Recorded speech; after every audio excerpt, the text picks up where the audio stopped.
There are several things that the universities and colleges and our education system did not teach us about conducting environmental impact assessments.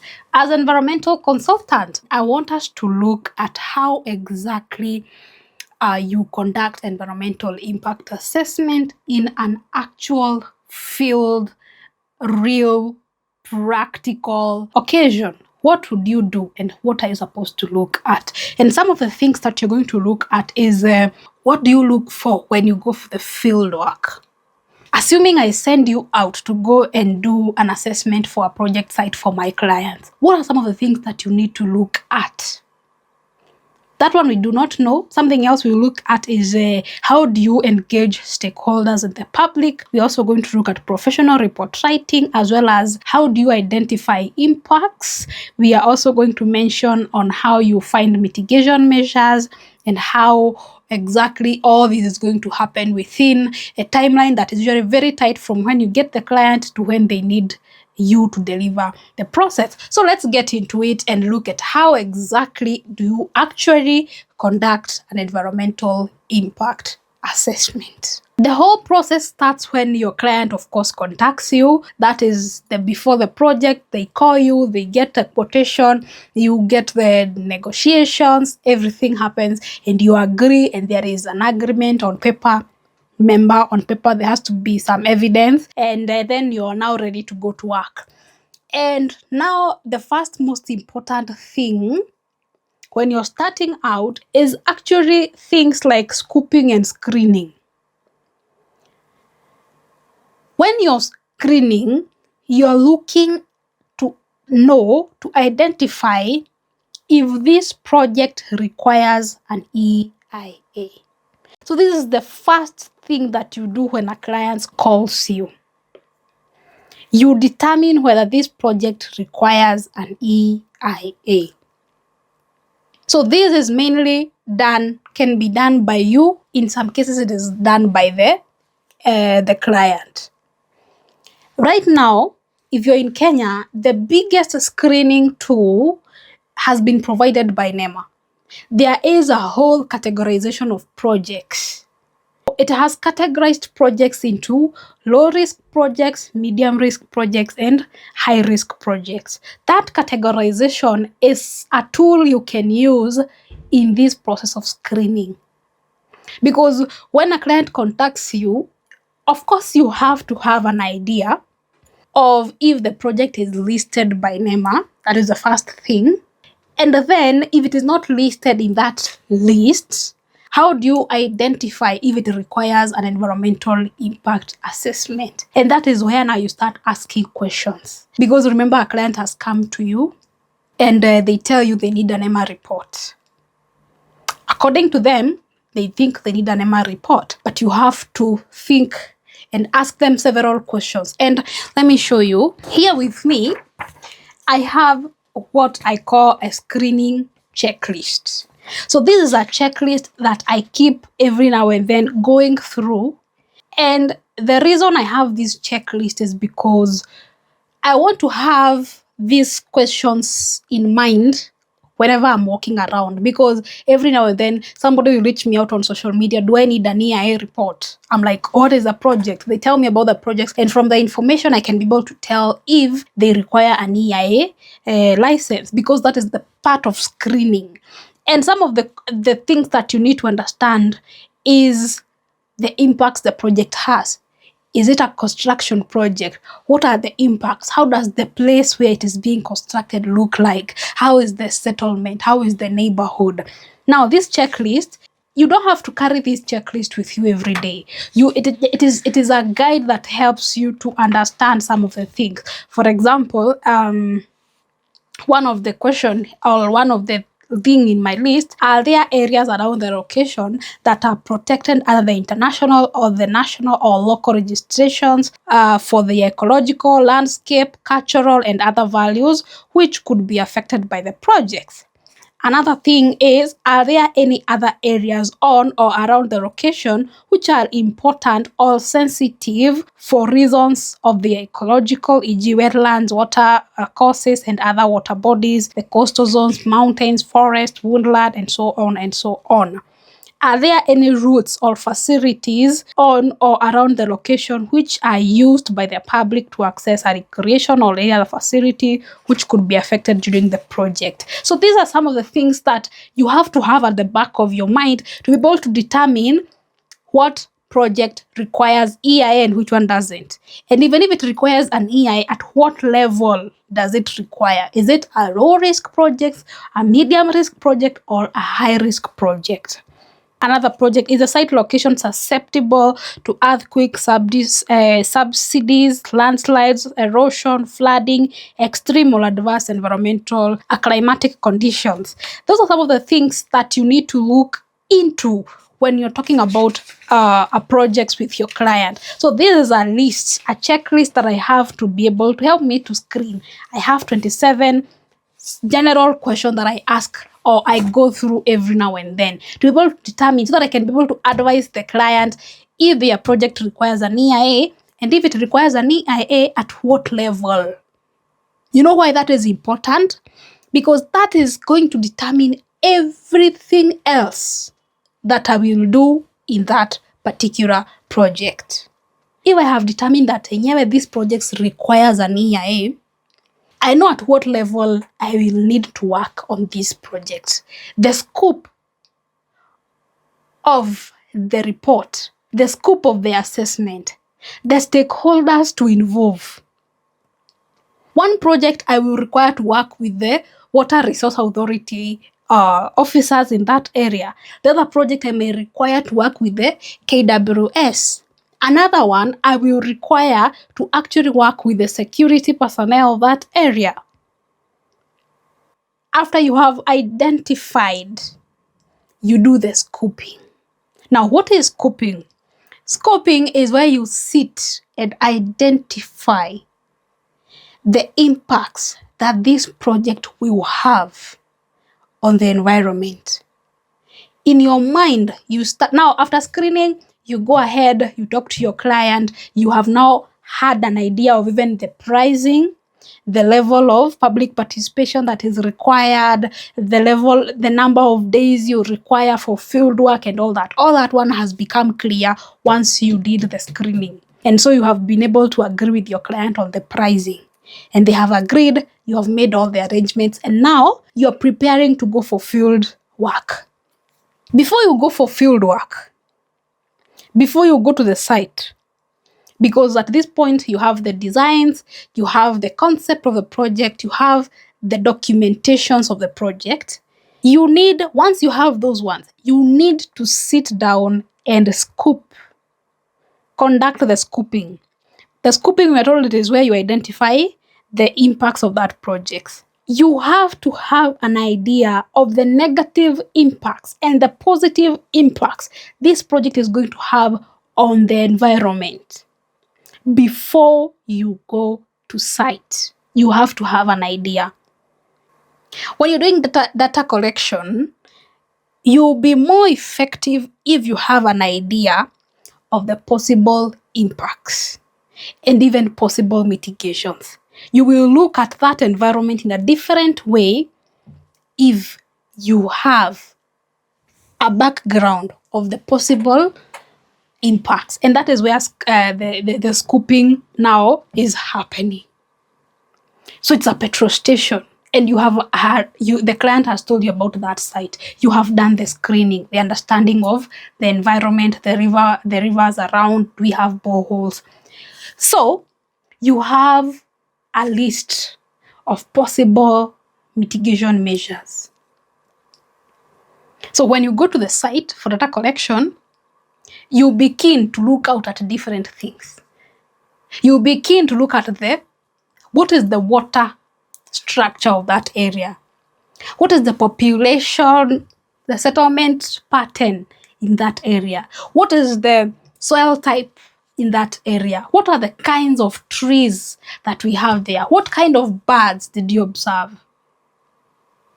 This will be informed mainly if you have a basic understanding of the possible impacts. So are we done with scoping?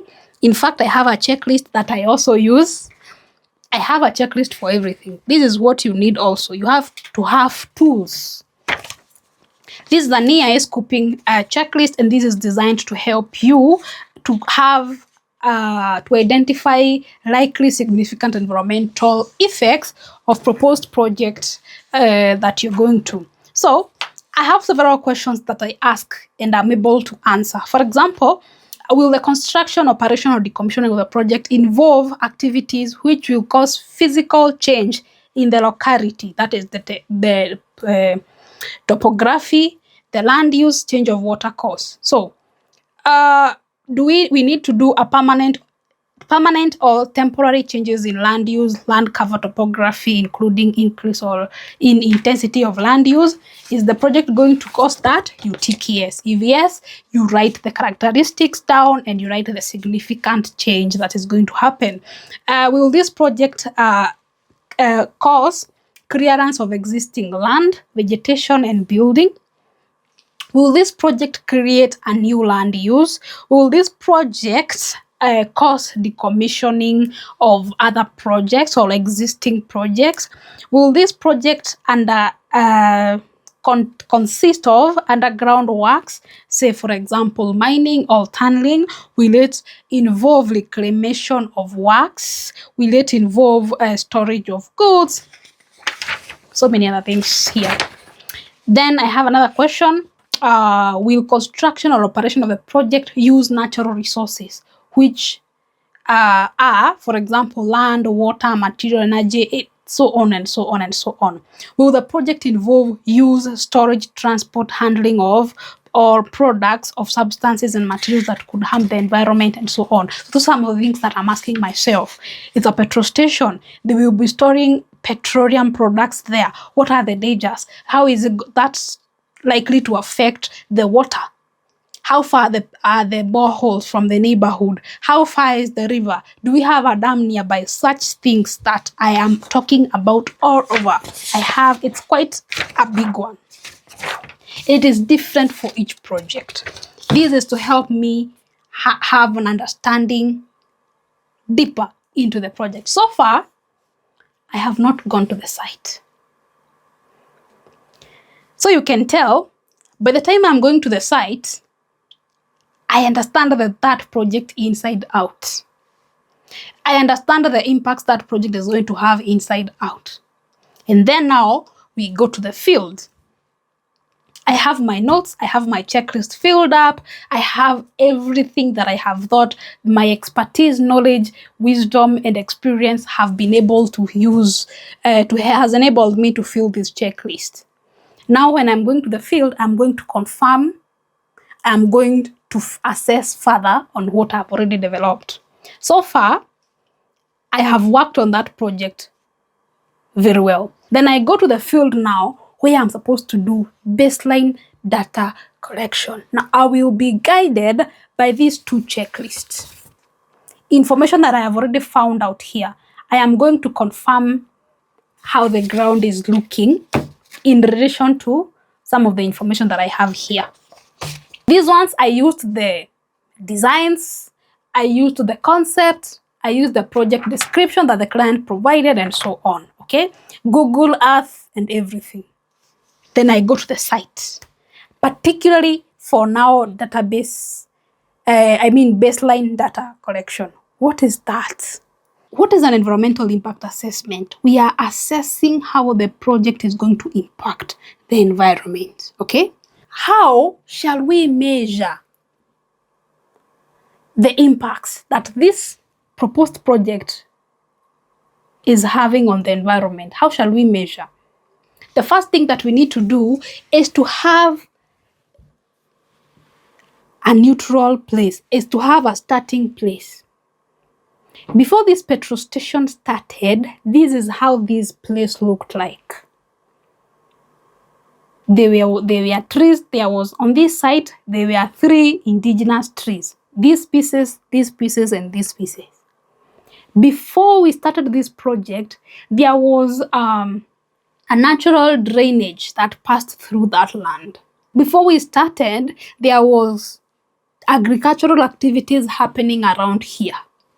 Before we started, this is the quality of water. Before the project started, this is the quality of air. This is the quality of soil. The baseline. Before the project, this is how the grounds looked. This is how the roads looked. This is how the human settlement looked like. So that now, after the project has started, when we come to audit this project, we will go back and see, okay, before this mining came, the population of this area looked like this. Now it looks like this. Have this project contributed to this? The quality of water before the project came was like this. But now, when we look at the quality of water, now it has mercury in it. So is this mercury coming from this project that has been introduced in this environment?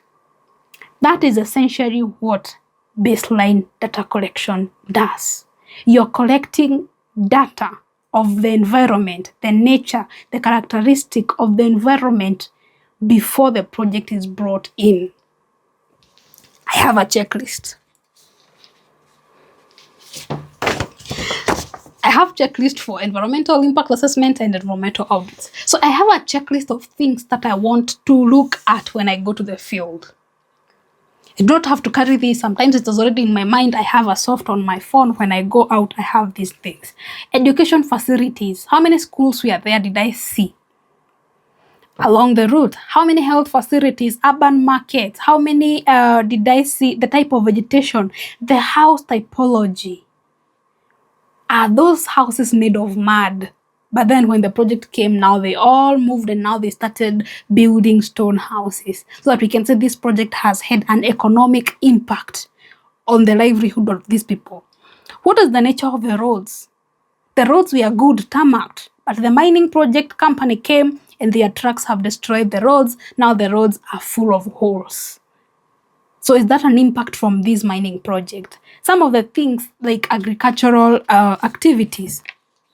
What was the kind of crop they were farming? What was the size of the agricultural lands that they used to practice agriculture on? Did they have livestock? What kind of livestock? Have this project helped them to improve the quality of livestock they have? Have it helped to improve the agricultural practices that they have, and so on? Economic activities. How big were they?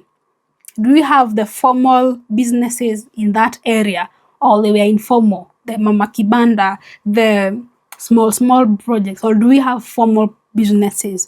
Was there areas that had soil erosion? Did you capture them? Did we have infrastructure available? Was there electricity connectivity? Were there bridges? Was there water connectivity? And so on and so on. And some of these activities that we're talking about, the type of vegetation that was already available and so on, it is because we want to have an idea of how that environment looked like before the project came into action.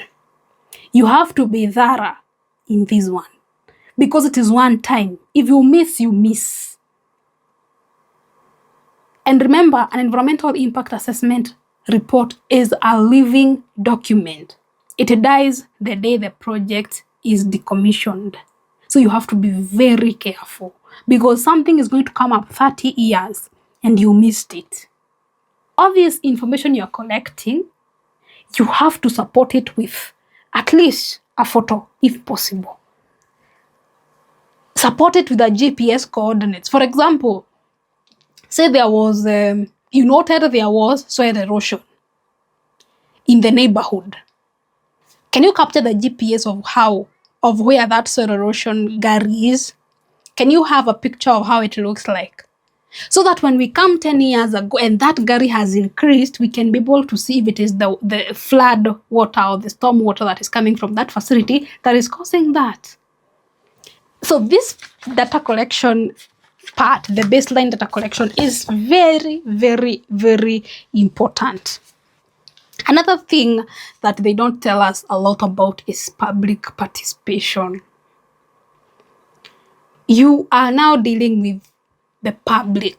You do not own the public. You have no access to the public. First of all, you have to go through the local administration. That is one thing that we miss so many times. You have to go through the public, the local administration to be able to even have access to the public. That is the rightful way. Sometimes you just go and you have people filling questionnaires for you and that's it. You don't even inform the area, mzee wa nyumba kumi, or even the assistant area chief, the chief, and so on. So you have to know the protocols of conducting public participation. Do you need to go through the county commissioner? Because sometimes you have to. Do you need to involve the local leadership, the political positions? Do you need the MCA? Do you need the MP? Do you need the governor in that area? You have to learn these protocols. If you want to conduct public participation of a mining project, who are the people that you need to invite in that baraza? What is the area of the ward administrator? What is the work of the area chief? Where do they come in? When you need to lobby for something, whom do you use? Who is the chief public mobilizer that you need to talk to? You need to understand these things. You need to understand these things. It humbles you. Understanding the protocol. Whom do you address? Which office do you go to? You need to learn these things. The other thing that you need to know is now that you have identified the impacts, you identified them when you are doing the scoping, and when you went to site, it even became clear on some other impacts that you had not identified. Then you know every impact that you identify, you need to come up with mitigation measures. How is the client supposed to minimize the effects that you have identified that are negative? Sometimes we just go online, pick a report, and just copy and paste impacts. You know the impacts will have to be supported by some of the baseline information that you collected. You cannot just have an impact coming from nowhere. There has to be something that informs that particular impact that you have identified. The mitigation measures have to be specific for that specific impact you have identified. I hope now this is making sense. You cannot identify and you cannot say this is an impact that is going to have, the environment is going to have in that proposed project site, and you do not have anything in the baseline data collection that supports that. So you see an impact as soil. There might be chances where there is going to be soil erosion. You have to have something in the baseline that supports soil erosion as an impact. The mitigation measures will have to be specific to that particular soil erosion effects or impact in that particular area. So there are places where you could recommend some measures on soil erosion that are not practical and applicable in others. What I'm saying is the reports will have to be interconnected. The information you collected during baseline data collection is what is going to inform the impacts and is what is going to inform the mitigation measures. And that is all that information is what is going to inform the environmental management plan that you're going to develop. So if there are parts that are important, the first one is the scoping, because that is where you are now getting deep understanding of the project. Then there is the baseline data collection. This is so very, very important, super important. Then after that, there is also, because it is in the baseline that you have the project descriptions, you have to identify the impacts and so on. The other part is public participation. You cannot do without public participation, and public participation can give you a headache. Then after that, you have to understand the whole entire process of writing the environmental impact assessment report, the guidelines that guide how we do these reports. Don't just sit and do it. It is guided by the law on what chapters to include. There is a whole guideline on the whole EIA report writing. And then finally, you have to understand the submission process, because once you're done with all these, you need to submit the report to NEMA. Currently, this is done online. We have phased out the hard copy era, so you have to do the application online. There is the payment of the environmental impact assessment that you also need to understand, because you're going to guide your client on this. After all is said and done, you have to have an idea of timelines. You have to know how long it would take you to prepare the report, because if the NEMA says they're going to take 21 days to review the report, and then you took 20 days to prepare the report, then that means it's like 2 months before the client has a license. Sometimes we over-promise our clients. A report will require 2 weeks for you to prepare an EIA report, the whole process. But you told the client that you have a license within a month. So NEMA says they will take 28 days. So you only have 2 days to prepare the EIA reports. Sometimes you go to the county commissioner for him to help, or her to help you with the public participation barazas, and they give you 3 weeks time.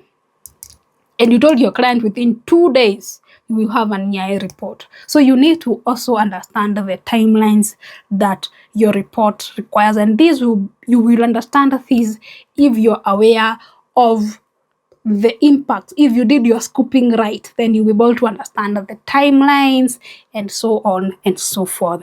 And so, if you want to get in depth with this process of environmental impact assessment, this time then I highly recommend that you join my environmental impact assessment mastery program. This is a 6-week extensive program where I take you through the entire process of preparing environmental impact assessment, of conducting environmental impact assessment. The price is highly discounted right now, because I know you're preparing to get started. New Year is coming. We are all getting prepared. We have goals. So I do not want you to not have these in your goals. Make sure to join, and I will see you there. But till next time, all the questions, please leave them down. Share, subscribe. I'll see you in the next one. But till then, bye-bye.